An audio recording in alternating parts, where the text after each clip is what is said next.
Hello, Packers fans, wherever you may be. It's time for another edition of the Pack Attack Cast for November 4th, 2025. Sorry I didn't see you yesterday. I just needed to take a mental health break after that heartbreaking loss against the Carolina Panthers. Just needed a couple days away. In fact, I couldn't even bring myself to put on Packers gear today, so you're going to have to bear with me. I'm sure by the end of the week, well before we get to the Eagles game, I will be back to full Packerdom. But that was a tough loss in so many ways. It was a tough loss because obviously the Panthers lost the game. The Packers lost the game to the Panthers, which was a huge upset. We lost Tucker Kraft. We've now even have more pronounced kicking problems we need to deal with because a field goal could have won that game and it was missed. And Matthew Golden is out with a shoulder injury as well. So lots of bad things came out of that game on Sunday. We're going to kind of turn the page here and try to look at things moving forward. First of all, let's go through some Packers news and notes. Today is the trade deadline. Not a lot involving the Packers. There was a lot of smoke, but nothing came from it. So let's go give you the news updates, and then I want to address the ways that we can kind of work around the fact that Tucker Kraft was lost on Sunday, because that's a huge loss for the Packers. And the Packers coaching staff, especially the offensive coaching staff, is going to have to hunker down between now and Saturday and Sunday and really come up with some ideas on how they can make up for the loss of Tucker Kraft, because it's pretty significant, and we're going to talk about that in a little few minutes. But first of all, Tucker Kraft is done for the year with a torn ACL. One good note that came out today, it's been really hard to get injury updates from the Packers since they haven't had an injury report released yet. But we did get an update on Matthew Golden. Matthew Golden's injury update has been a mix of positive and uncertain news. He was ruled out of the game with a shoulder injury in the third quarter against the Panthers. One has to wonder if Matthew Golden being out there could have caused an extra couple first downs, and we would be looking at a victory instead of a defeat. However, Matt LaFleur later indicated that Matthew Golden is day-to-day, suggesting a minor injury. The update has brought some relief to the team, as Golden is expected to return to the field soon. So hopefully Matthew Golden will be out on Monday. That does give them an extra day for recovery. All the Packers players get an extra day because the Packers are playing on Monday night. Actually, probably a day and a half of rest and recovery, which is pretty big this time of year. Of course, the Philadelphia Eagles, after their bye week, have had 2 weeks of rest. So it's going to be a classic situation of, do the Eagles come in hot because they're well rested? Do they struggle because they're cold and rusty? We're going to have to talk about all of that as we get closer to the game. Some other Packers notes today. The Packers have signed 2 players to their practice squad. Tight end Callan Castles and receiver Michael Woods 2. That makes a lot of sense because the Packers are going to have to elevate a player from their practice squad to their active roster. So this is really just some depth moves here. I wouldn't read too much into the receiver addition. It's just something that happened, and they actually were looking at adding receiver before Matthew Golden got hurt. So I'm assuming Matthew Golden will be fine for Monday Night Football, and this is just adding some depth after some significant losses, especially with Tucker Kraft going on IR. So the trade deadline hit today. And while the Green Bay Packers did not make any move, I feel like they've shot their ammunition when they got Micah Parsons before the start of the season. There was a lot of talk about the Packers maybe getting a corner or something like that, but it didn't come to fruition. There are some free agent corners that they might be looking at in the next couple days, because they are very thin at corner because Nate Hobbs is out for at least 2 weeks due to a knee injury. It might be a re-aggravation of the existing knee injury or another injury, but Nate Hobbs will not be available for 2 weeks, and that's a pretty big blow for the Packers. They are very thin at corner if they have any significant injuries. Or even, and that's one thing that I'm going to get on my soapbox a little bit here. So the NFL is being very proactive this year about checking players for concussions. Okay? I appreciate that and I applaud it. My one concern is they tend to pull players out when they're critically needed in a game. They took Micah Parsons out once against the Cardinals, I believe, and that was a really critical time in the game. Then this past week, the Packers were driving. Christian Watson took a hard hit. He was taken out, and of course that series resulted in no points. I love that the NFL is being careful with our players. Don't get me wrong. But when players are out on the field, I wish there was some way that the NFL could say, you know what? We'll keep an eye on him the next play, and if we're worried, then we'll take him out. Or maybe if they see some signs, but they're not sure, maybe they leave them in until the offense or defense is off the field, and then they could check the player. But taking Christian Watson out in the middle of a very important drive was very frustrating for me. So I understand. And of course, Christian Watson apparently did not have any head injury whatsoever. So I really wish he hadn't been pulled out in a very critical time of the game. That could have been another way that the Packers had won against the Panthers.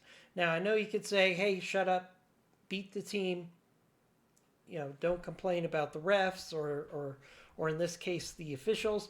But I really wish they would be a little more judicial about pulling key players off the field at key moments of the game. Christian Watson could have made a difference in that drive. We'll never know because he ended up in the tent and the Packers ended up punting the ball. So there you go. So the trade deadline went, and the NFC North was not impacted in a major way. I was really worried the Lions might trade for somebody. Maybe the Vikings might trade for somebody. But the Bears, who suffered from a lot of serious injuries to their defensive line, have traded for Cleveland Browns defensive end Joe Tryon Shoyokina, per Adam Scheffler. This is 2 days after Dio Ogunjobi suffered a season-ending Achilles tear against the Cincinnati Bengals. And Dio was a player I actually thought the Packers should go after in free agency last year. But this is really just adding depth for the Bears. So I don't think the NFC North is really impacted by the trade deadline this year, which is probably a good thing since the Packers didn't do anything. But still, something to keep in mind that the Bears are really struggling on their defensive line, which might end up being their Achilles heel down the stretch. We're going to have to watch that very carefully, especially when the Packers play the Bears twice later on in the season. So we're going to start taking a look at the Eagles as we get later into the week. We're also going to take a look at how the Packers can improve in some key areas. But I wanted to take a few minutes now and talk about how the Packers can adjust their offense with the loss of Tucker Kraft. Again, best thoughts to Kraft in his recovery. It's a really sad thing for me. I've always loved Tucker Kraft. I've always loved tight ends as a Packer fan. Packers fans have always loved the nuance of the tight end position and having somebody that's productive there. But unfortunately, we're going to have to wait till next year before we see Tucker Kraft again. So what can the Packers do to offset the loss of Tucker Kraft? Let's talk about that really quickly. And then we're going to start looking ahead at how the Packers can improve for the Eagles and also matchups for the Eagles as we get closer to Monday night's matchup. So we have an extra day to talk about the Packers and how they get ready for the Eagles. So in general, I think that the Packers can look at a few things to address the loss of Tucker Kraft. First of all, they must unlock Musgrave as a playmaker. Musgrave becomes the number one tight end for this team, and he has the physical tools, but using his tools and avoiding injury has always been an issue for Musgrave. We could see Musgrave hurt before we know it, or he might end up having a great end of the year. We're going to have to see what happens. It's all up to Matt LaFleur taking a look at what Musgrave does well and finding ways to get him open. So this is a good test for Matt LaFleur as the play caller to say, okay, we know what Tucker Kraft did well.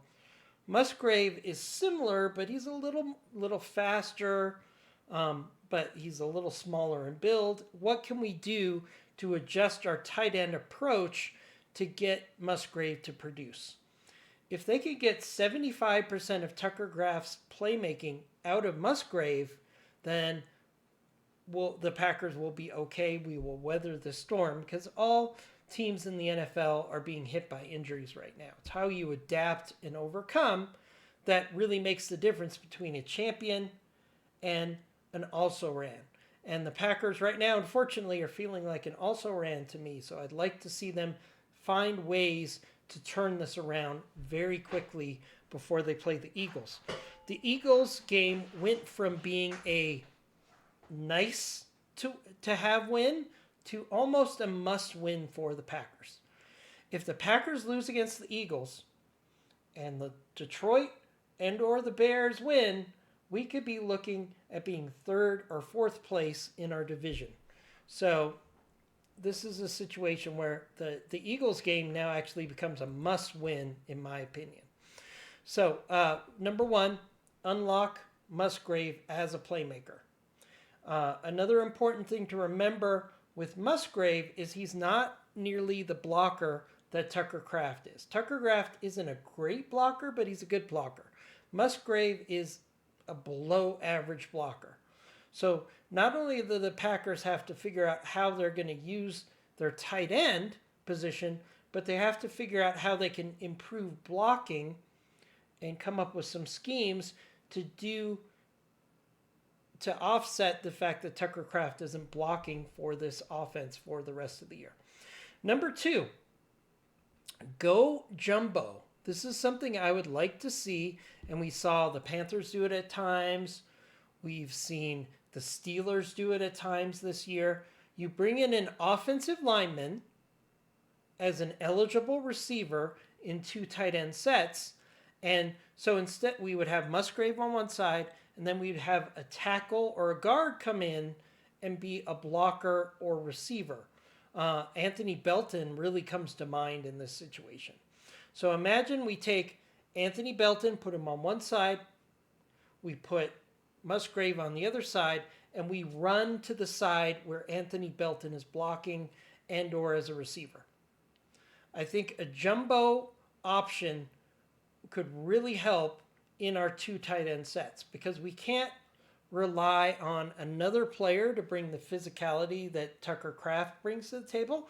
So we have to go the other way and say, okay, we're going to get big and we're going to work on the run game and we're going to work on grinding out the ball and getting Josh Jacobs opportunities to be the star that he is. So I wouldn't be surprised if we saw some jumbo packages, especially against the Eagles, who have a little issues with size on their defensive line right now. So if we can have Anthony Belton come out there as a second tight end, I think that would be a real interesting way to make up for the loss of Tucker Kraft.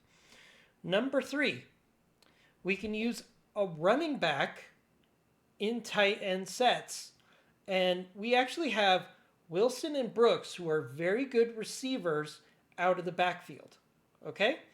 So one of the things we could do is we can have 2 tight end sets, but we can have a running back in there as a tight end.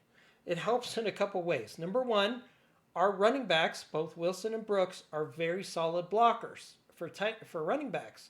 So that will give some beef to the blocking. In addition, both Wilson and Brooks are very good receivers out of the backfield. So you make Musgrave the big play tight end, and you make one of those 2 running backs be the release valve and the backup option in the event Jordan Love needs to get rid of the ball. Okay? The other obvious option is switching to 3 wide receiver, 2 tight end sets. But the challenge is we've got some health issues with wide receivers right now. We don't know the status of Matthew Golden. Donatavian Wicks has been out the last 2 weeks. And we're very thin at wide receiver, playmaking wide receivers. And we can't go too deep into the Malik Heath well. He made a couple plays this past week, but he's a good blocker, but he's not a great playmaker when he catches the ball. He's usually good for a catch, and then he's down. He doesn't have that extra gear to make big plays in the passing game.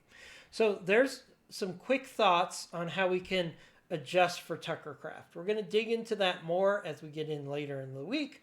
We're going to start looking at injury news and notes as they come out tomorrow and finding ways for the Green Bay Packers to improve.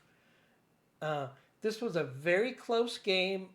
The Panthers are a very solid team at 5-4, but the Packers dropped the ball in this game. And we have to find ways to pick that ball up and run to the end zone against the Eagles. Because as I said, the Eagles is now a must-win for the Packers. The Packers are still favored by 2.5 as I record this in this game, but I'm not sure why, to be honest with you. The Packers are going to really have to turn things around this week to get a big win against a good team like the Eagles. We're going to have to talk the rest of the week about how we can make that happen. So hit that subscribe button if you haven't already done so, and we'll see you tomorrow with injury news and notes and more thoughts on how the Packers can improve between now and Monday night against the Eagles. As always, go Pack Go, and hopefully tomorrow I'll feel a little bit more hitch in my giddy up, and I'll be able to put on some Packers gear. I just wasn't feeling it today. Hopefully I'll get there tomorrow, but like the rest of you, I'm a fan at heart, and that loss on Sunday really shook me to the core. So hopefully we can turn the page starting tomorrow and get ready to make those Eagles fly out of Lambeau with a defeat. Talk to you then.